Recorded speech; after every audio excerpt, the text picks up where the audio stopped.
In my observation, quite a few open source projects are started by telecom operators. Do you have the same observation, or is it just me being involved in a limited number of them? No, I think they're started for various reasons, but they that I haven't seen any big initiatives coming from vendors because many see it as a threat.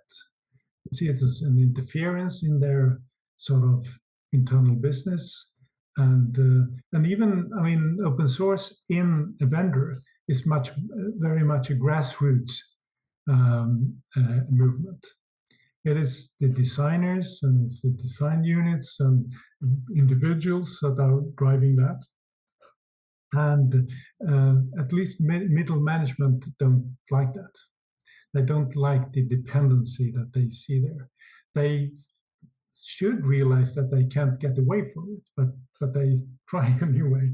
So I know this is a bit of maybe to take it too far, but any sort of a successful product development manager at the vendor would take his group of a lot of designers and system managers and so on, and he would identify the dependencies to the outer world and to the rest of the company.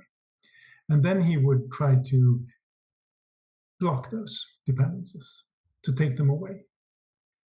To make that sort of to make that organization efficient, not being dependent on others, and not having sort of timelines dependent on others. He really wants to be in charge of that unit, but I think that's a big mistake. I don't think that's an efficient way of doing things. And to have that sort of spine reaction to do everything in-house is totally wrong. But I saw that a lot.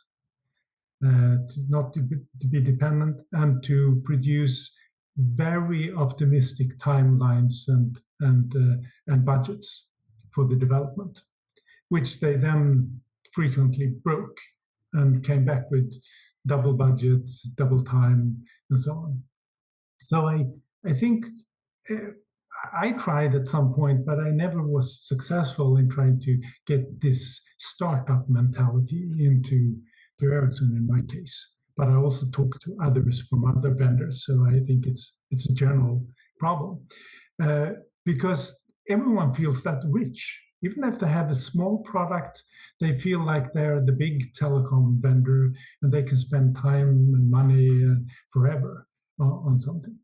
In some cases where you have a really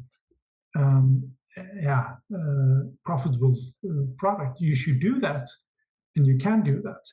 But in many cases, many of the products should be more like startups. They should work very swiftly, trying to get anything they can get hold of, utilizing the technologies that's already there, and very swiftly get out a prototype or something that can be tested. And open source is ideal for that.